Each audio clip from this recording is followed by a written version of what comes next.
Hey, what's going on? It's Bill Burr, and it's time for the Monday Morning Podcast for Monday, May 8th, 2017. What's going on? How are you? Oh, this is one of these days I don't want to do the podcast. You know? Oh, I'm putting on a fucking brave face right now. I got the energy in my voice, right? I'm trying to bring it for you. Do you know what I'm really feeling inside? This is what I really feel like. Hey, this is Bill Burr. It's time for another Monday Morning Podcast. Just even doing that just brought my energy down to the fucking mat. I can't. I got to sell it. Speaking of which, yeah, I was just watching that Quiet Riot documentary where it was like, now you're here, now what the fuck are you going to do, whatever it's called. And they were after Kevin DuBrow died, and they got this new guy who could really sound like him and hit all the notes. Like the first fucking show, he goes out there, he's just like, hey, you guys want to bang your head? The drummer afterwards, Frankie Banali, was giving him shit, going, dude, you can't just, you got to fucking sell it. That's what I love about watching those documentaries, is there's so many of those bands, especially with metal music in the 80s. They just thought it was a bunch of morons that were just out there, you know, just dumb people. And then you listen to them breaking down the show, and it's like, yeah, these guys completely get performance. They totally, why would, yeah, you would have to do that to sell the amount of records that they did. But for some reason, because of the subject matter, you don't think that you just think they're doing it and they're not thinking about it. But he just got off, he just fucking read the guy the riot act. He's now, yeah, we got like a 20-foot by 20-foot stage, and you're performing like 3 feet by 3 feet. You got to get out there. You got to sell it. You got to sell it. I would have loved to have been at that show, watching the rest of the band because they're all pros, knowing how to sell it. And then there's this one guy in the middle looking like he's doing the fucking river dance, you know, with his hands down by his side and his feet are kind of jumping around, you know, dancing on one fucking square piece of linoleum. Linoleum. It's a great word, isn't it? Linoleum. That's a good name for a band, isn't it? Some glam band, you just call it Linoleum. There you go. You sing a couple of songs about Pledge, you know, or some other cleaner, and that's just your thing. That's a wide open lane. Nobody's ever done that. I might go on fucking that. Hey, that's my band name.net and register it for $7, whatever they charge. I love how you can just register shit online. Like, what was this going to some guy's house? Why are you acting like this is some governmental building? Is that a word? Governmental? Federal-ental? How do you say it? The Federal Reserve is no more federal than Federal Express. Some guy tears up a 20, right? And everybody dives on it, fucking tapes it back together, and then goes buys himself a sub at Blimpie. Now what do you got to say there, buddy? What are you going to tell me next? The world is flat? Not that I don't agree. Not that I don't agree with that hypothetical person. Anyways, plowing ahead here. How are you? How was your Monday? I was going to get up this morning and get on the elliptical, and I did not. I woke up this morning and felt like I played 3 years in the NFL. And what I did last week was I really researched what the fuck I was doing wrong with my leg workout. You know, because, you know, I have thighs of steels but buns of applesauce. And I'm not talking about the fucking jaw. And what I realized was that my quads were doing all the work, right? My ass was just like some lazy dude just fucking going along for the ride. You know, like that person when you're at the foretop and the check comes at the end of the night and everybody's digging in their pockets and stuff, and that person just kind of fucking, oh, man, yeah, you're not going to believe this. I left my wallet at home. Again? Right? That's what my ass is like. It's like the fucking dude who doesn't throw in at the end of the fucking night, you know? You always come up short. It's the guy who collects the fuck. I used to do a bit about this. The guy who collects the money. You know, everybody throws in $20 and somehow you're always $10 short. It's the guy who collects the money. He's the guy who he's shorted, because once he collects the money, all he's going to say is how much you have and what you need, and he's just going to keep counting it, you know. And then eventually one of you guys is just going to fucking cave out of being like, not liking confrontation. And then you're going to throw in, and then this fucker got his meal for $5, $6, $7 less. All right? So anyways, I got this new workout that I've been doing, and I did that. And then the other night, I had already worked out that day, and I went out in the garage, sort of stretched, and then skipped rope for fucking 3 rounds. And I woke up this morning. Oh my God. I felt like I ran a marathon. Sometimes I forget my age. What fucking cracks me up is people tell me I'm an old dad. It's like, no, I'm not. When you really look at, when you go around, I mean, as far as my age, yes, I am. But the physical shape I'm in, no. Because this is in defense of me. And you guys can argue this. I'm not saying I'm old to be a dad, but I'm not an old dad. All right? Because this is what happens. If you have a kid at fucking 25, I see people who had a kid at 25, I see what they look like at 35. All right? After finishing their kids' food and doing all of that shit, whatever the fuck it is they do. Their bodies, they're done. They're finished.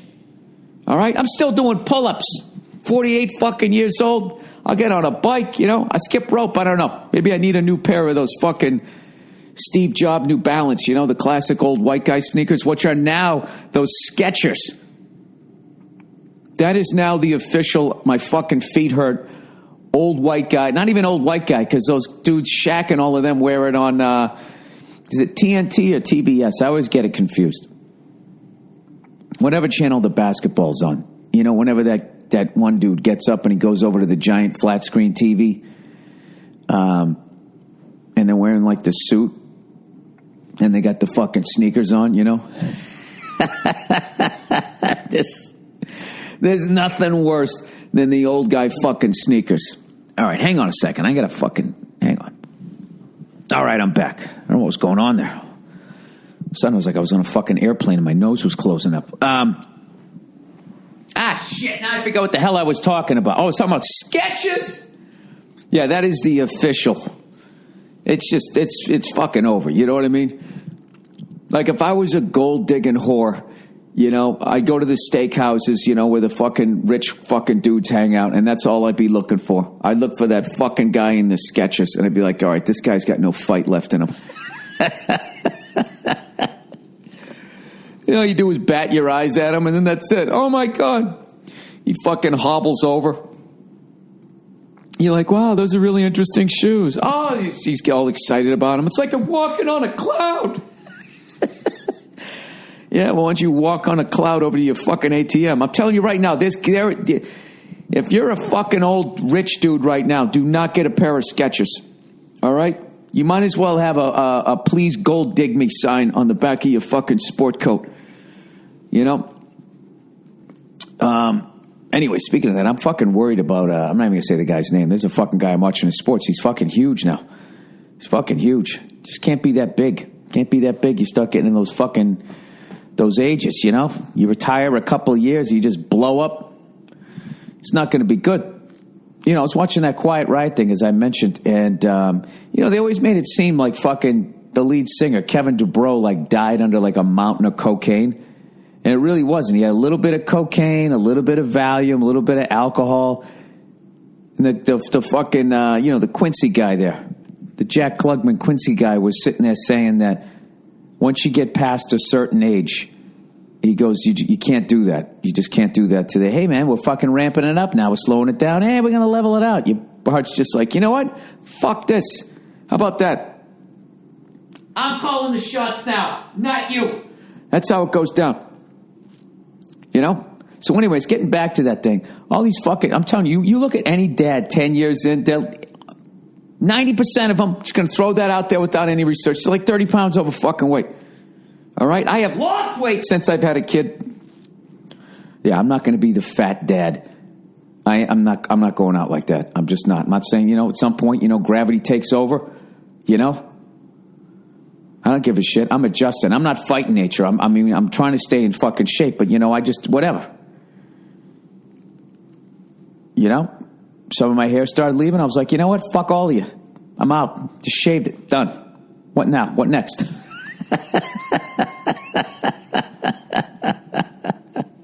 You can't go hair plugs, man. You can't fucking do it. It's a slippery slope. You know? You start doing that Michael Jackson shit, then you're like, oh, what if I had a booty chin? Huh? Would that make me feel good about myself? Then you get the Botox, then you get the fucking... Do they have like fake like man pecs yet? You know? And you can walk in and pick like the chest you want, like off the wall. Chesticles, whatever the fuck they call pecs, you know? I'm looking for like a Ben-Hur meets Ken Patera. I don't even know what you would do. I bet that's what it's going to be like in the future. Everybody's going to be like, you're going to be like a resto mod, right? Where it's going to be like, I'm going to be a 1968 white male heterosexual, right? But under the hood, I'm going to have like a fucking, you know, the fucking Z06 20. That'll be your heart, right? You get a brand new fucking heart. Brand new fucking heart. That's like some sci-fi shit, you know? Where it's like, oh, God, this is so fucked up. You'd have two kids. One kid would be your real kid, and the other kid would be like the donor for the family. Oh, Bill, why? Why would you do that?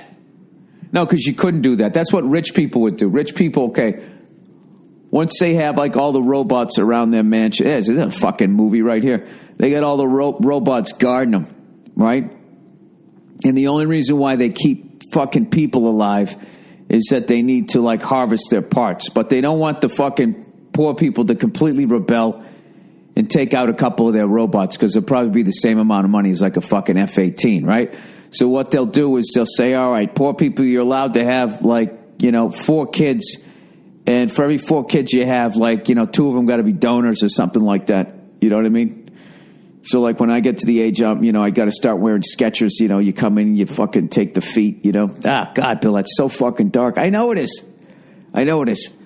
I've just been in a really dark place. I don't know. There's something about becoming a parent. You just start thinking about the most horrific fucking shit that could possibly happen. You know? I swear to God, shit that used to kind of bug me now like really bugs me. You know, if I see anything on TV of somebody like abusing a kid, obviously that always bugs you. But once you fucking have one, you just start thinking like, man, people who do that should be lit on fire. And then right before they die, you put them out. I don't know what you would call that punishment. What do you call that? What do they call that when you cook a fucking steak? Sear it, yeah. We're going to sear you. That's what we're going to do. You sear it, keep all the fucking vitals together. I don't know, Bill. Jesus Christ. You know, we listen to this podcast, Bill, to get away from our troubles. All right, fair enough. Fucking fair enough. I had a fun day yesterday when I wasn't watching the Celtics just get the shit kicked out of them in the second half. You know? But I know we're going to win Game 6. I don't even know that. I hope we're going to win Game 6. You know? When will people learn not to talk shit? Because it just motivates the other fucking team. And then fans don't get that either. I didn't see it. You know, I was busy this weekend. I had family in town visiting my daughter. And I guess someone on the Celtics... I don't know if it was Green, said, yeah, we're definitely going to beat him in the next game. It's like, why would you do that? That thing that fucking Wall did on Instagram alone to that guy in the Atlanta Hawks. You know this guy fucking thrives off a grudge. Why the fuck would you do that? So that the Wizard fans, come on in, he's on down. Right? They just saw the results of shit talk. Right? And I'm watching the Celtics walk off the court after a loss, and you see 2 fucking goddamn, you know, cotton candy eating fatties. Not even fat, but just dad bods. Just clapping, going, hey, great job. Like yelling at the Celtics as they're going off the court. It's like, you fucking moron. Why would you do that? You don't say anything. You cheer politely, you let them walk by, and then that's it. And you let doubt slip into their fucking head. You don't fucking yell at a professional athlete. You think they're going to implode? This isn't a field goal kicker. Somebody's got the balls to go down the fucking lane, right? All that's going to do is motivate them. You guys never learned that shit? Fucking morons. And I'm talking to Celtics fans, too, because they also do it. You know? I hate those people, like, right after they win a game, they just got to fucking talk all this shit. You know? Celtics getting that ass slapped. All that shit. It's like, dude, it's 2-2. And then they're going to disappear into the abyss if we win another 2. That fucking happens every time. So we'll see. I want to say that the Celtics will win the next game. And then I think we lose in Washington. And then it just becomes like, what team is going to win on the road? Or is the home team going to hold serve? What am I fucking doing, the NBA thing here? I got to be honest with you. As much as I've really come back to the NBA and I enjoyed it, when I'm watching an NBA game, when there's an NHL game and I flip over to it, it's not even close, the level of fucking excitement. It's people jogging up the court versus people like skating around doing like 20, 30 miles an hour, slamming into each other. Basketball people, they're all about, oh, but there's no scoring. Which I understand. It's one of my big complaints about when you watch soccer, other than the fucking flopping, which, by the way, Jesus Christ, did you guys see what's his face doing his salmon up the river? What's that guy's name? Beal or whatever on DC. You just see all the fucking memes about that guy. That was one of the worst. If he just dove, that would have been fine. But the way he threw his head back, good Lord.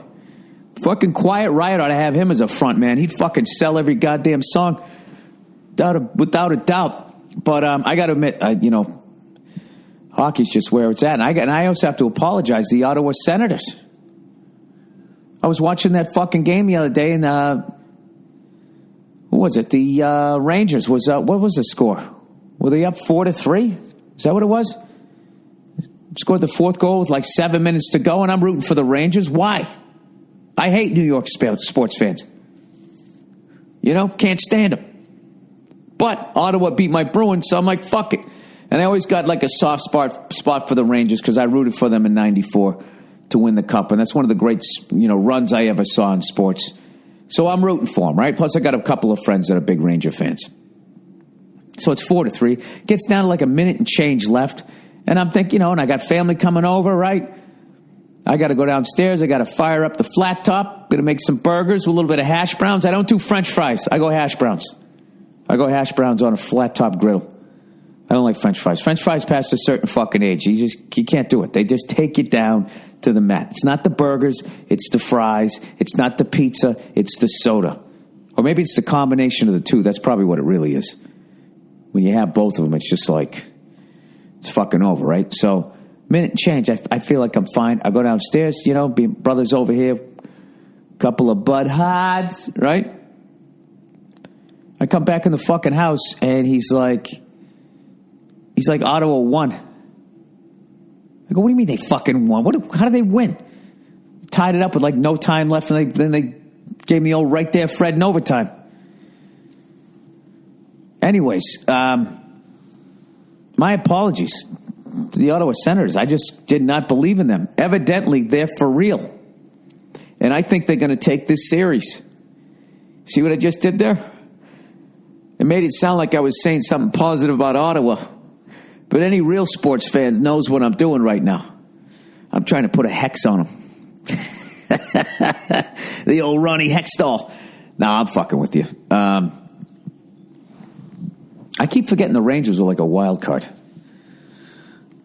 I don't know. The fucking Anderson, dude. That guy, he's the guy. Everybody keeps talking about the dude with the busted foot skating around there. Carlson, whatever the hell his name is. I can't, once the Russians came in and all the East and the Finnish people, I haven't been able to remember anybody's fucking name. Really, Bill, you're going to blame that or your lack of short-term memory? All right, maybe you got me. Maybe that's what it is. All right, let me type in my password here and let's see what we got coming up here. I got to read a little bit of advertising here. Wait a minute, 19 minutes in. Maybe we'll talk about this. Who the fuck is this Bonamassa? Live on tour near you.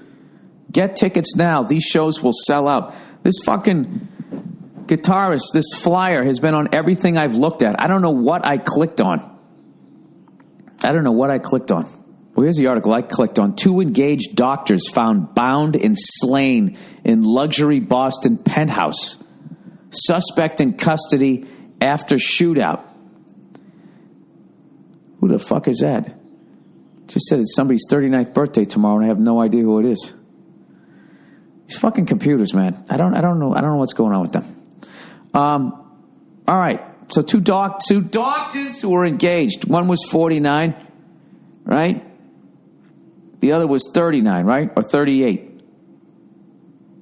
Boston police entered the 11th floor penthouse apartment Friday night. They found a gruesome scene, which I'm not going to talk about. Luxury condo, and this is what kills me about this whole story, no pun intended. 11th floor luxury penthouse in Dorchester. You know I moved away in 1995. I know that's 22 years ago, but the fact that there's a luxury penthouse that 2 doctors are living in Dorchester is unbelievable. I remember when I was a kid, they used to talk about what Dorchester used to be. They used to say, oh, this used to be this upscale place and blah, blah, blah. And then it became blue collar. And then the fucking crack 80s came and the whole fucking thing goes to shit, right? To think that it's now back. This is what I don't understand. It's like every neighborhood now is becoming high end. It's like, where is everybody else going to go? I really hope we don't end up like a third world country where it's just like, you know, if you ever been to one, it's like you'll see like these ridiculous mansions and, you know, in a gated community with people like with like fucking machine guns standing outside of them, and then everybody else is living in a fucking tin shack. I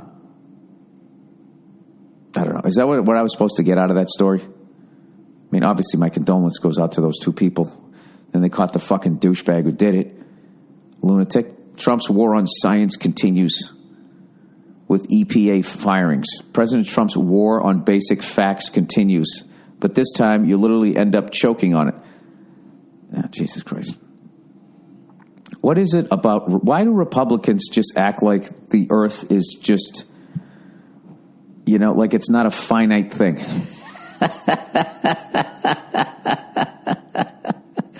I just don't understand it. I get that you have companies. I get that you're sick of the tree huggers going, hey, man, you're putting too many greenhouse gases. I understand that becomes annoying to you because all you stare at is your fucking bottom line. But, like, I just don't understand those fucking people. They just sit, there's plenty of water. Look, there's a lake over there. You know, what the fuck? Like how they just look at it like that. I just don't understand it. I think that they're just so fucking psycho-competitive or just so unbelievably selfish. We're like, well, even if what the tree huggers are saying is true, it's not going to happen in my lifetime. And even if it does, I'll be too old to give a fuck. Facebook's war against fake news in the UK is long overdue. What is Facebook concerned with? You know, I don't like that guy. I don't like that fucking guy. Zuckerberg, whatever his fucking name is, that runs this thing. Since what? Why is he so fucking involved in fake news? You have a site that's for people to, like, you know, figure out who the fuck they're going to bang that they used to went to high school with. In November, Facebook CEO Mark Zuckerberg said the idea that so-called fake news could influence the U.S. election was, quote, crazy. Can you guys read between the lines here? It's all fucking fake news. It's all spun. This guy, you know what this guy is right now? This guy's like, he's a made guy. And now he has a dog in the fight. So now this fucking dope, he's not a dope. Obviously he started this little fucking chit-chat site. Now he's going to decide what is real and what is fakes. So maybe he's saying it was crazy that it couldn't influence it. Bill, maybe you should read the whole article before you throw this billionaire under the bus. Okay, fair enough. Sorry, Mark. 6 months later, however, the social network has announced an all-out war on misinformation and hoaxes in the UK before the general election in June. Oh, I see. You know what? He either got paid off or he got a phone call about a convertible ride in Dallas. That's what. Somebody just called up, you know. He just picks up the phone. Hello, Facebook, right? And then he just had that, you know, that voice they always have. You know, whenever they have, like, the gang members on TV, like, yo, Fresno, motherfucker, don't have strap, you're going to get capped there, right? They had, like, that voice. Except it was like Illuminati hitman calling up, you know? He's like, hey, this is Mark. Facebook, how may I help you? Mark, if you don't get rid of that fake news on there, we're going to stick an app up your ass. Something like that. They scared the shit out of him. You know what? You know how you scare the shit out of a fucking nerd? You just take his phone away.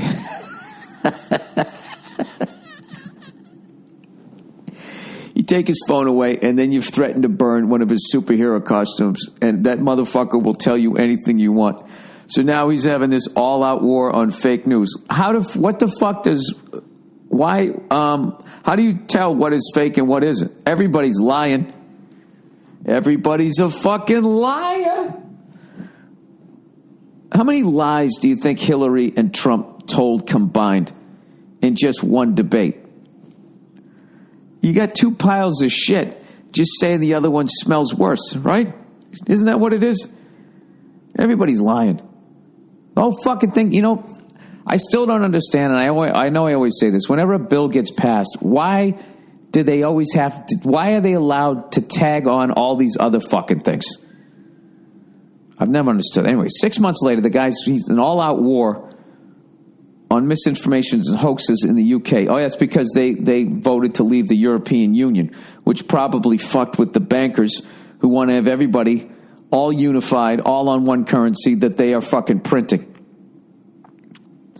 So inadvertently, people just saying, hey man, let's get the fuck out of here. Now you got to have an all-out war on it. That's what happened. The bankers' hitmen called this guy up, right? All right, Facebook is tweaking its algorithms to try to halt the spread of misinformation, giving users tips on identifying sources designed to misinform. And it even ran full-page advertisements in British newspapers on Monday, reiterating how to spot misinformation online. Oh, I want to see. You can see the full advertisement below. Well, let's see what they got here. All right, tips for spotting false news. 1, the person you're talking to is wearing a trench coat with a fedora and sunglasses. All right. Be skeptical of headlines. You know what? They just took a picture of the newspaper, so I can't see this here. Look closely at the URL. Investigate the source. Watch for unusual formatting. Consider the photos. Inspect the dates. Check the evidence. Look at other reports. Is the story a joke? Some stories are intentionally false. I don't know. If you use this algorithm for Facebook, would Facebook still exist? I mean, the whole fucking thing is fake. Everybody takes a picture. They hold the camera up over their fucking face, so that drops like 40 pounds and ups their number from a 4 to a 6, a 6 to an 8. Right? Everybody photoshops and does all that shit. Wasn't old Kung Fu Kenny talking about that in his song? I don't fucking know. Why do I claim? Some of Wall Street's top boutique firms just landed a big payday, and for some reason they have a picture of Aziz Ansari. I mean, isn't that misinformation right there? Aziz Ansari is not one of Wall Street's top boutique firms, is he?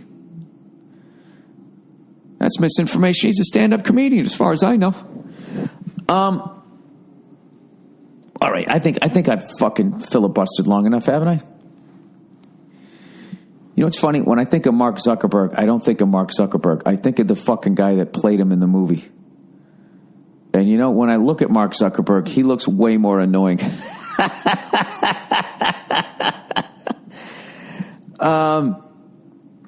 Okay. Oh, Jesus. Mother's Day's coming up. So you know what you got to get her? You got to get her Sir Sherry's Berries. Talk about your favorite story about your mom, or talk about a television mom you really admire and why. You know what? I always wanted to bang Alice on that show, Alice. There was something about her, you know what I mean? She was like 39, 40, so you knew what she was doing in the rack. She had that Charlie's Angels haircut. She could sing a little bit, She's busy. She's got a couple of kids. She's not going to fuck around. She's going to look at you like, you want to do this or what? How do you want to do it? And I'd be like, keep the uniform on. All right, Mother's Day is coming up. And Sherry's Berries is offering huge, freshly dipped strawberries starting at $19.99 plus shipping. And right now, I have an exclusive offer to you that is only available on this podcast and the other 15,000 they advertise on. When you double the berries. Oh, Jesus, Mom's getting a threesome here. For Mom, for just $10 more, she will get free cake truffles. Free cake truffles, too. That's like a whole extra gift for free. Pick your delivery date, and Sherry's Berries guarantees your gifts will arrive fresh and delicious or your money back. That's not like 2 gifts. If you get Sherry's Berry and then cake truffles, that's like you took your girl out for pizza and you got the old mozzarella sticks. And then what are you going to say? I took you out for 2 meals. No, you didn't. You got me a fucking appetizer and a couple of slices.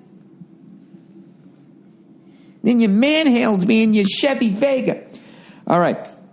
Pick up your delivery date at Sherry's Berries. Pick your delivery date, at Sherry's Berries. Guarantees your gifts will arrive fresh and delicious or your money back. Please use this time to tell your listeners about what your Sherry's Berries look like, tasted like, and your overall impression of them.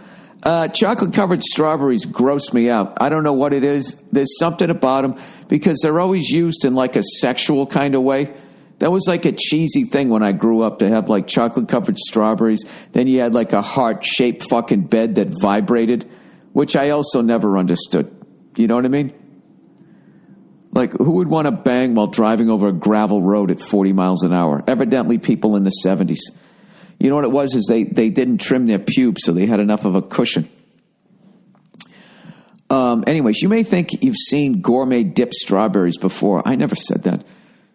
But you have never seen anything like these. Sherry's Berries are huge, sweet, juicy, and covered in decadent toppings. Chocolate chips, chocolate nuts, white, milk, Caucasian, dark chocolate, Puerto Rican goodness. Sherry's Berries are an unexpected gift that will put a smile on any mom's face. My mom's too. This is why I think I'm dyslexic, because I saw the Y in any, and then I saw the M in mom, and then that word becomes my. See, I wasn't dumb all those years in school. Surprise the mom in your life. That's pretty vague. With Sherry's Berries at her office/workplace. Oh, that reminds me of that great kids book, Are You My Mother? The only way to get amazing berries deals starting at just, that poor fucking bird. Can you imagine how many strawberries that thing had to buy? At just $19.99. You visit berries.com. Click on the microphone at the top right-hand corner and use my code BURR, B-U-R-R. That's berries.com. B-E-R-R-I-E-S. And code Burr. You know what? They should have used Chuck Berry to do this. Now he's passed away.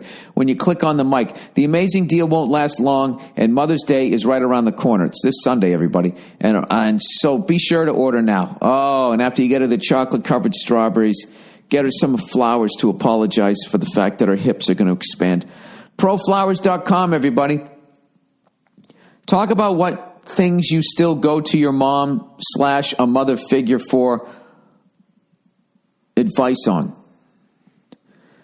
Dude, I'm fucking 48. I cut the cord a long time ago. I just called my mom up to tell her I love her. When you send the 100 blooms for your mom bouquet from Pro Flowers this Mother's Day, you will make a real impression. You know what I do every once in a while for making a family recipe? I'll call her up and be like, Mom, I can't read your writing here. What is that? It comes with a free glass vase for just $19.99 plus shipping and handling. I mean, if you really want to make a statement, you can upgrade to a premium vase and include gourmet chocolates for just $10 more.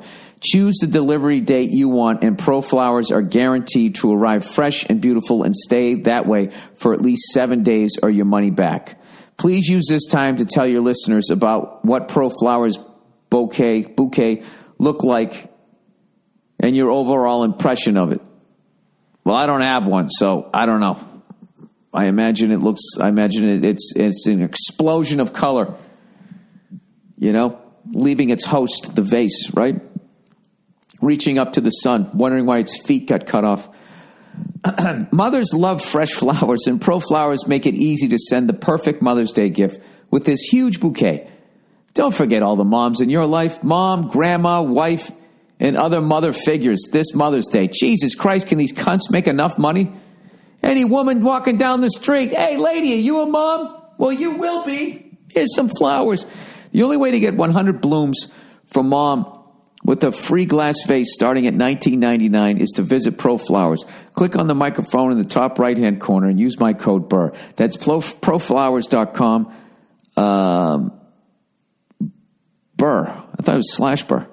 When you click on the mic, use my code Burr. Okay, I see. You go to proflowers.com, then you click on the mic, and you type in Burr. Okay. The stunning bouquet sells out fast, so order today. All right, Upside. Sorry I fucked up the end of that. I mean, I'm going to tell you why I fucked up the end of that, because I'm going to see my mother for this Mother's Day, and I'm actually going to go to this fucking chocolate place down the street to get mine. Upside. There's a better way for you to buy business travel. It's called Upside.com. Every time you buy a trip at Upside, you'll save your company a ton of money. You know, I don't feel like reading this fucking shit. There's 3 more of them. I don't want to do this. I don't want to talk about this. Let me just give my brain a break. All right? So anyways, yesterday I did this thing. It was the Ronnie James Dio Ride for Cancer, it should be a ride to fight cancer. It said it was the ride for cancer. I was like, wait, are these people for cancer? Are these people fans of disco? And then I showed up, and it was a bunch of people with fucking Harley Davidsons and knives on their hips and shit. I was like, no, these guys are fighting cancer. Okay, I get it. So I show up at this thing. It was in Encino, outside at this park, and I come walking in, and I'm going to introduce Steven Adler's all-star band that he's putting together, right? And they're going to play a few songs. Eddie Money was there. He was fucking hilarious. Fucking hilarious. Everybody there, like, I don't know, everybody there was just fucking killing it and had like a sense of humor about, because they were outside. It started raining a little bit. And so I walk in there going like, all right. So they want me to joke around a little bit and intro the band. And it's outside, the sun's out, and then it starts fucking raining. It's a bunch of bikers. This one guy walked in, I swear to God, on the back of his belt, he had this fucking sheathed knife. It was like a fucking 10-inch blade. It's like, what are you going to do with that? What the fuck are you going to do with that thing? That's not to defend yourself. You're going to murder anybody. Maybe that's what it is. People see that, and it's just, dude, this guy could kill a fucking bear with this thing. So I'm just thinking, oh God, this is how is this going to go, right? So I'm watching the bands and I'm enjoying everybody, yet in the back of my head going like, well, how the fuck am I going to deal with this? Eddie Trunk was there and he was introing the band and they were being nice and polite to him. So I was thinking, all right, but he's not trying to be funny, even though he was being funny, but he wasn't billed as a stand-up comedian. So I ended up going up there, joked around a little bit. They laughed and I introed the band. I turned around and then of course they give me the stretch sign. Because it had finally stopped fucking raining. They were getting rid of the 4-posted canopy that they had over the drum kit. And I actually joked around and went good. I had a great fucking time. And it took me back to when I used to do college gigs. College gigs were the worst because you'd show up as an unknown comedian and they would fucking stick you anywhere. Outside, inside, raining, snowing. They didn't give a fuck. Cafeteria, hallway, mic, no mic. I figured you'd come out, walk out of that walk-in closet. It just took me back to those days and like really having to fight to get the crowd, and I ended up having a great time. And it was great, man. I got to watch fucking Adler play again. And you know what's killing me? Was he does a lot of those fucking 3 in the row on the bass drum. Just playing even like eighth notes at like a mid-tempo. But the way he puts them in really propels the song. So I'm watching him play Welcome to the Jungle. And the last time I watched him play, I figured out something that he was doing. So this time I'm watching his footwork, all right? And there's this fucking guy taking a picture of him. Every time he goes to do that thing, and I'm starting to get it. This guy keeps getting in my way. And then then the cameraman finally got out of the way, and I'm getting to watch him play a whole verse, and it's coming, and I have this anxiety going, please, Don't anybody fuck this up. Don't anybody fuck this up. And all of a sudden I feel this tap on the shoulder. Hey, Bill, big fan of the podcast. Can I get a picture? I was like, And I have too much of a need to be liked to say, hang on a second. So I fucking missed it again. Because my ears aren't good enough the way they've mixed it. You know what I mean? With the bass and the bass drum. Sometimes I can't tell. Did he do it, you know? What's he playing right there? I don't know. It'll be a lifelong fucking obsession. But I got to watch him do that. Lita Ford came out, sang Sweet Child of Mine. And then they played Rocket Queen. He fucking murdered it. And I had a great time. So thank you to everybody at that event who showed up to raise money for cancer. You know what was the best was at one point they were singing a Dio song. And I was telling my buddy about this. And first of all, I'm looking at all the people in the fucking crowd. And they're all my age and a little bit older. And I'm just like, wow, man, we are fucking old, right? But everybody's having a great time. And this fucking dude, 5'0" goes up there. I saw him on another event. And he's somehow related to Ronnie or doesn't. I don't know if he's an impersonator. I don't know what, but he really captures like Ronnie's range and really can sound like him. And he started singing, dude, in the crowd. There was this one fucking guy in the crowd, man. He fucking lost it. He still had the Vince Neil haircut, not the teased up one when it's just fucking laid down. And he had like a fucking keg cup filled with beer, well into his 50s. You know, so he's got the whole dad bod and shit. He lost his fucking mind. Because I knew this guy was good, so I was looking in the crowd because I wanted to see their reaction, and this guy just fucking lost it. He's just pointing it. He started pointing at the singer with, like, you know, doing the double point while holding his cup. He was just like, yeah! He's looking at his friend. His eyes are all wide. Couldn't fucking believe it. And I was thinking, like, that was the kid when I would go see these bands who was about 5 years older than me. You know, already had, like, the fucking awful mustache going. And, you know, and he'd have some hot, skanky-looking chick with some fucking pink and black, you know, leopard print spandex on. You know, and I was sitting there with my fucking, you know, Ralph mouth look. You know, couldn't grow. My hair would never grow down. It would just grow out. It looked like fucking Bernie from Room 222. And I just always think, like, oh, man, if I had brown, flat hair, man, I could get one of those spandex chicks. I used to think that shit rather than thinking, like, why don't you just fucking have a little confidence and say hello, you know? This is the one thing. No matter how fucked up you look, you have to hold on to the fact that you got to be somebody's fetish. There's always hope. You know what I mean? You're not ugly. You just haven't met somebody who's into what you're doing or what the fucking hand you were dealt. Okay? And if anything tells me that, it's when you watch those storage wars. Because to me, that's just a bunch of shit. I don't want any of it. And everybody else is freaking out like, dude, look at that. That's a dartboard. I think that's a dartboard in that case. My God, that's a refrigerator. You think there's food in there? You know, the shit that they're looking at. You know, maybe that's what you are. Maybe physically what you look like, you're the human version of what they find in those storage sheds. You know, and if you got a great heart, well, God damn it, you're like one of those original Civil War fucking muskets. All right, that was positive. That was a positive thing, so I think it's time. You know what? I think I can do a little more advertising there. Okay, Upside, everybody. Second attempt. Coming around again. You might have heard this earlier in the podcast. Evidently, there's a better way for you to buy business travel. It's called Upside.com. Every time you buy a goddamn trip at Upside, you'll save your company a ton of money, and they give you a gift card, an Amazon gift card, worth hundreds of dollars. That doesn't make any sense. I mean, a fucking plane ticket's about $300, and you're going to give me $200 worth of DVDs? How are you making any money? Upside's able to do this because they bundle your flights and hotels together for one low price. Bundled pricing saves money. If you're a frequent business traveler, your company saves a ton of money, and you could get thousands a year in gift cards just by buying your air and hotel together. Upside. Plus, you'll still get all your miles. If you're shopping for business travel, you'd be crazy not to check out Upside.com. It just takes 3 minutes to see how much you've saved by buying your flights and hotel together for one low price. I can't even see the words anymore. I don't know what happened. My eyes are fatigued here.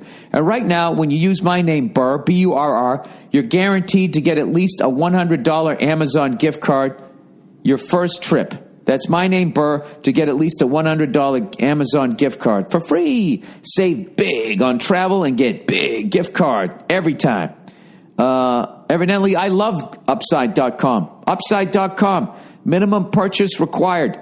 See site for complete details. All right, two more. Jesus fucking Christ, Bill. Here we go. Dollar Shave Club, dude. You got hair on your face. You want to get rid of it?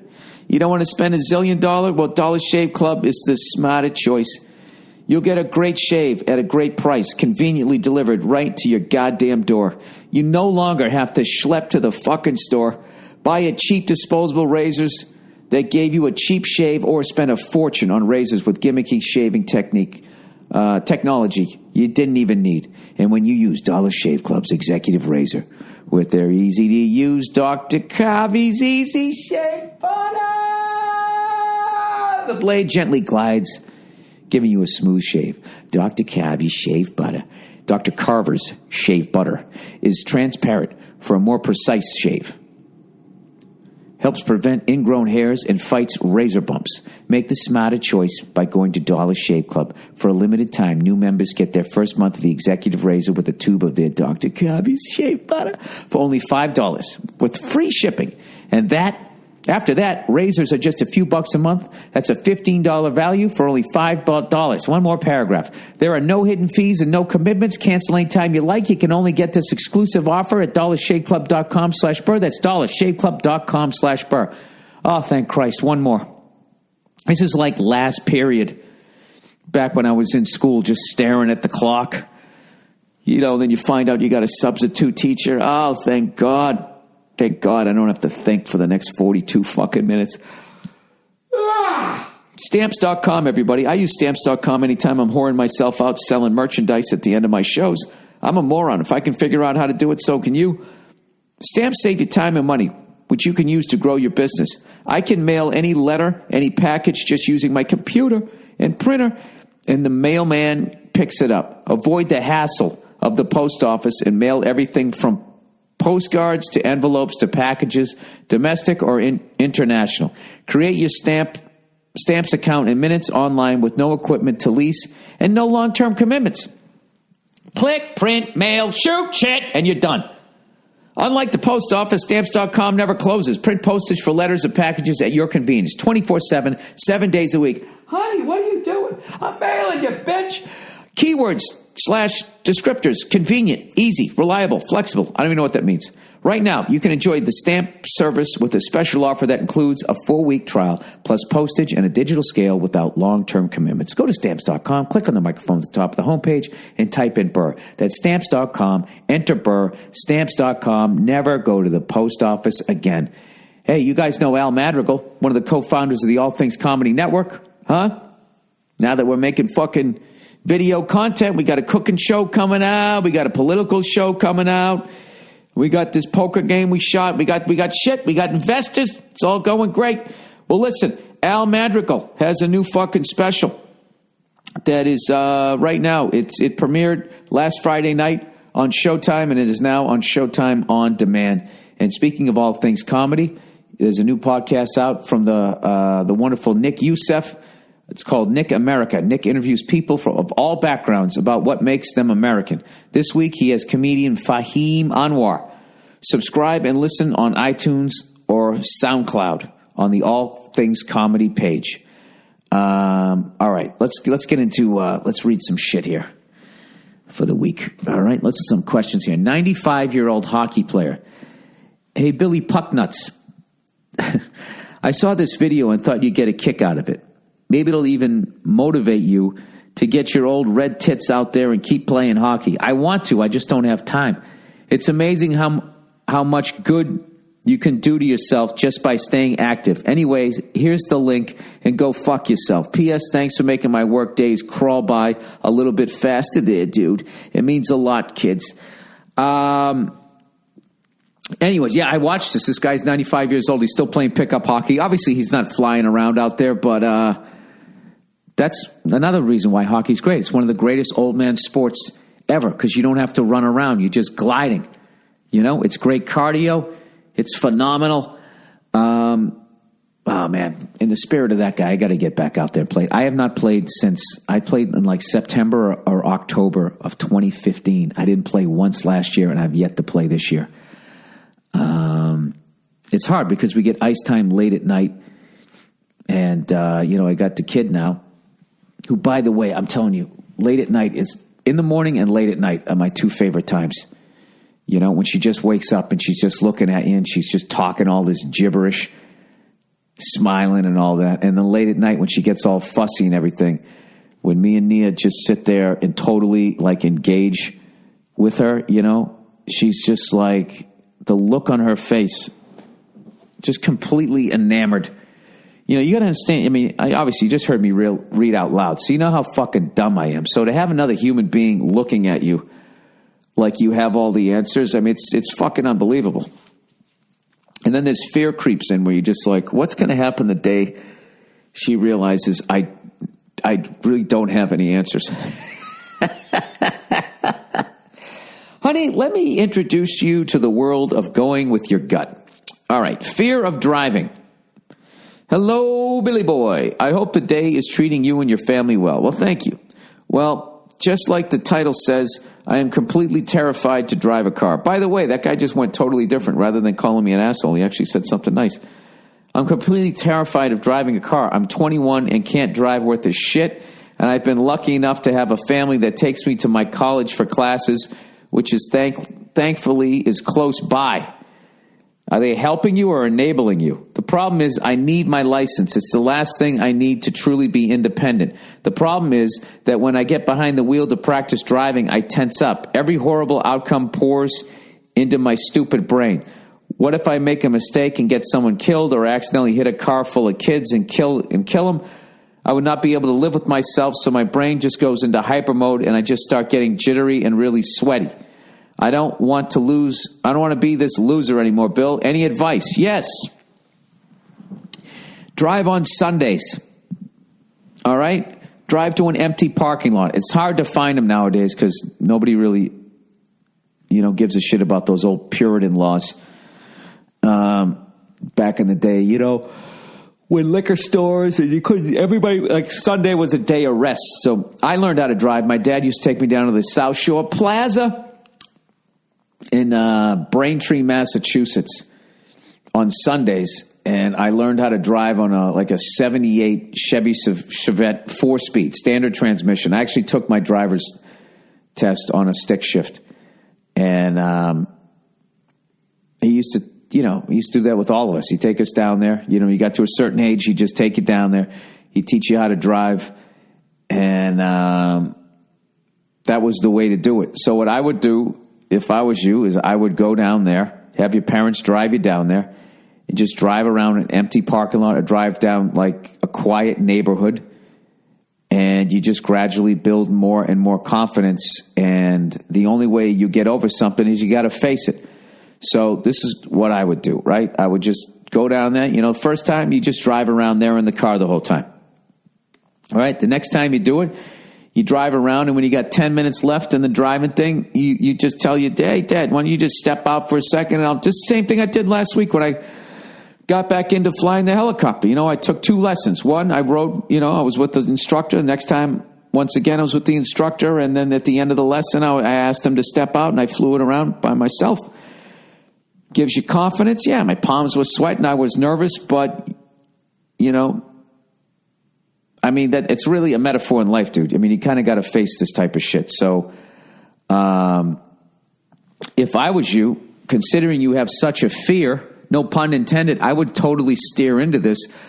You could take a defensive driving course, and then I bet there's actually, I don't know where you live, but sometimes, they have like these, I know out here they have a course out here where they'll teach you how to do all like that shit from the movies.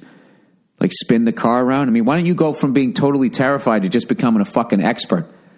Learn how to do burnouts and all of that shit. Then you become an absolute terror on the fucking road. Learn how to drift.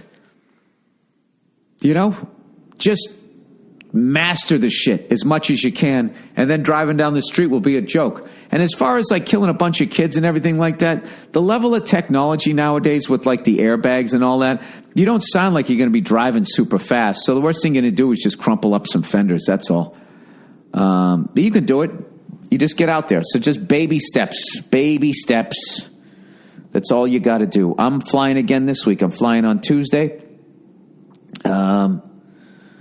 And then I got some other family coming in. I'm going to take some people up this weekend. Going up with an instructor. I've yet to have the balls to bring a passenger up, even though I know I could do it. I can't take a family member up. I was joking with a buddy of mine, Jay Lawhead. I think I'm going to take him up first. I was like, dude, I have to deal with the pressure of just the love I have for a friend. Forget about an actual family member or my wife or something like that. So anyways, all right. So that's what I would do. So, dude, as I get over my fear of, bringing up a passenger, you update me, I'll update you. All right? So good luck. You can do it, man. All right. Ex-girlfriend's blanket. Hey, Billy Boo Radley.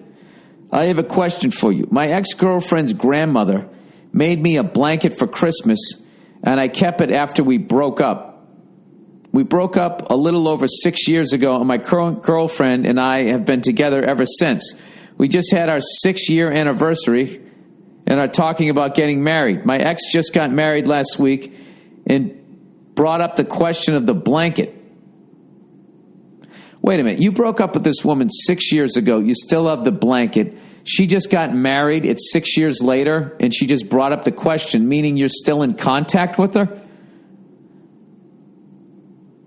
Should we get rid of the blanket? I don't think you meant to say your ex. Don't you mean your current one? You just lost. My ex-girlfriend's grandmother made me a blanket for Christmas, and I kept it after we broke up. Broke up a little over 6 years ago. My current girlfriend and I have been together ever since. We just had a 6-year anniversary, and we're talking about getting married. My ex just got married last week. Oh, and that brought up the question of the blanket. I'm sorry. Jesus, this poor bastard's probably listening to this podcast going, I said that in the sentence. Read what I wrote. All right, should we get rid of the blanket? It wouldn't be that big a deal, but my ex-grandmother stitched our names and our anniversary into it. Oh my God, dude, what the fuck? It's like a championship banner for your former relationship. Also, my current girlfriend and I really like the blanket. It's the color of the college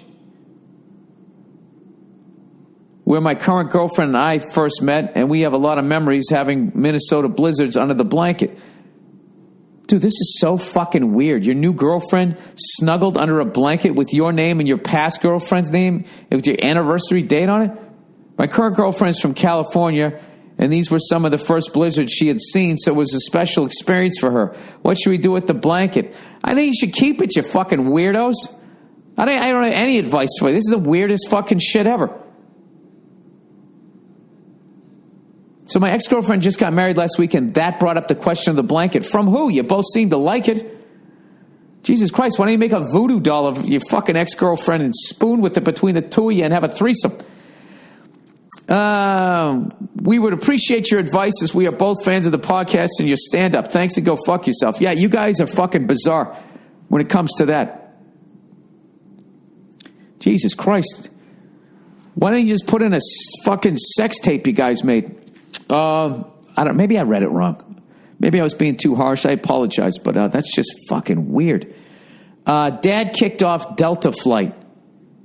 Dear illiterate cunt. There you go. That's the usual intro that I'm used to. Have you seen the video of the guy and his family getting kicked off a Delta Airlines flight the other day? The video is long but worth watching in full. At one point, they threatened to put him and his wife in jail and his kids in foster care. What is going on? My first question is, what the hell is going on the past week with all these airplane incidents? The Asian guy getting his ass kicked. Yeah, that was brutal. Some young broads not being allowed to board due to wearing yoga pants. And the world's largest rabbit dying in transport under a plane. Well, I mean, that can happen. Why is this suddenly a trend? Secondly, I have to commend the father for his overall attitude and demeanor in the video.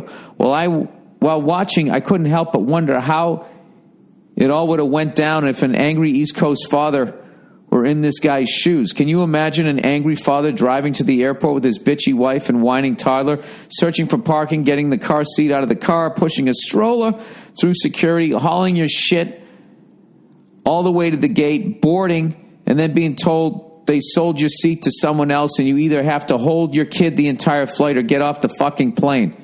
Sounds more like an episode of F is for Family than it does reality. Just wanted to share. Hope you and the lovely Nia keep your DVR relationship afloat in your flooded house. Yeah, I think it's time for other passengers to speak up.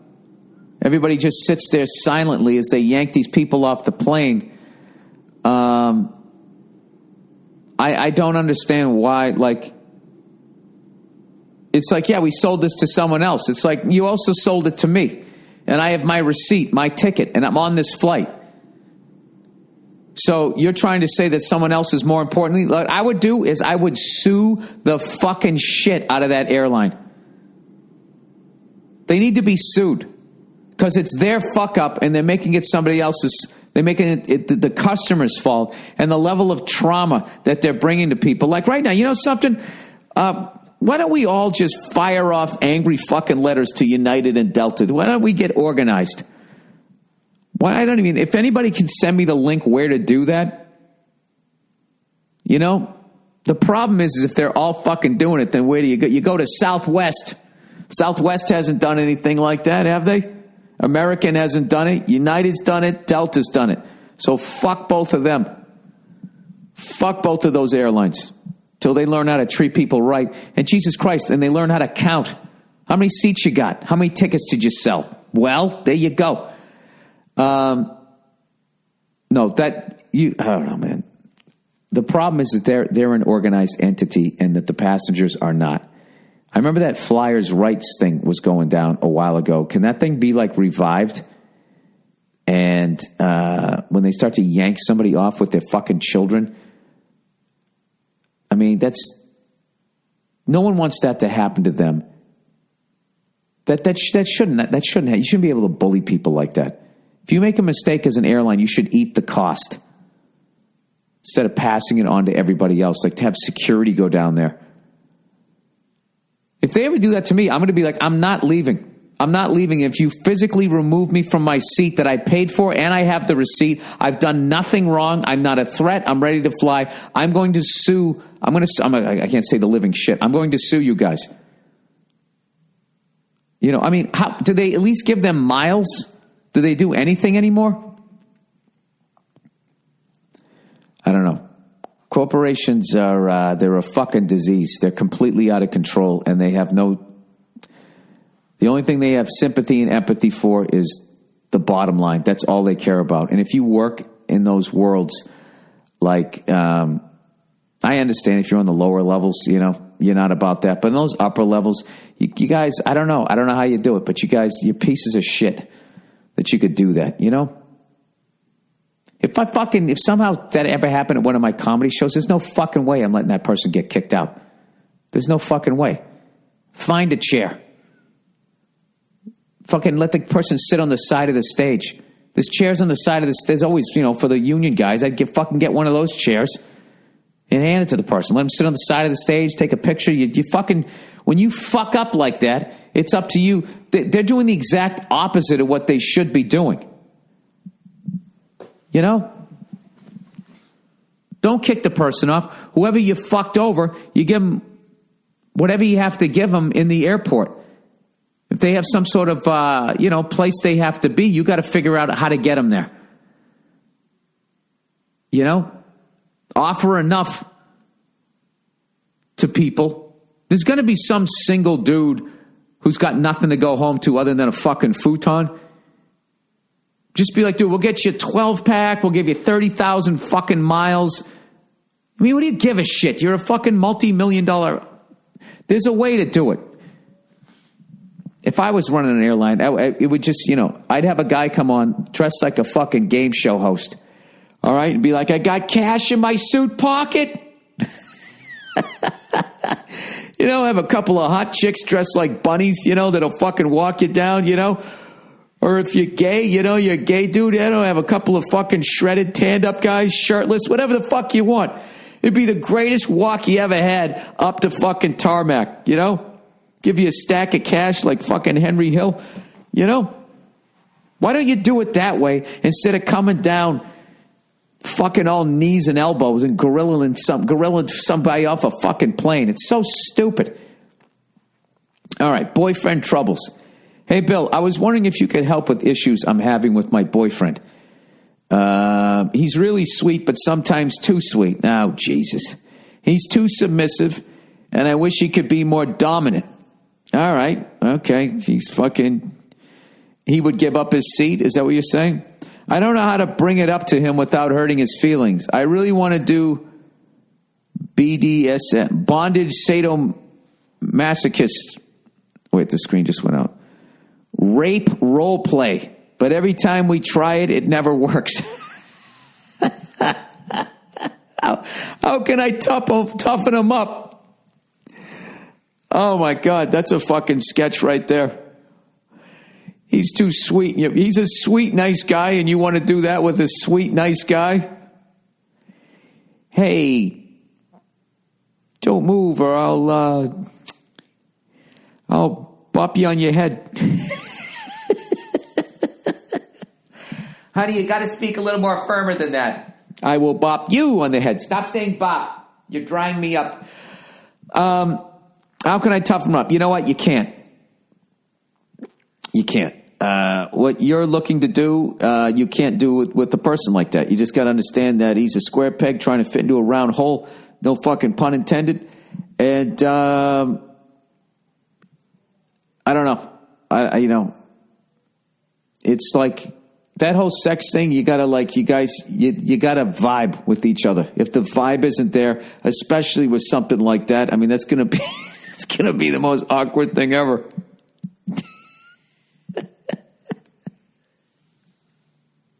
Do you do the whole act out? Do you tell him to go outside and try to he probably knocked on the door. Hello, here to rape you. If that's okay. Yeah, you're with, I would say you're with the wrong guy. That's all. So you gotta, I don't know. I have no idea. I don't know what to tell you. Yeah, I'm going to leave it at that. I really need Nia here. That's just like a whole, I don't know that you can do that.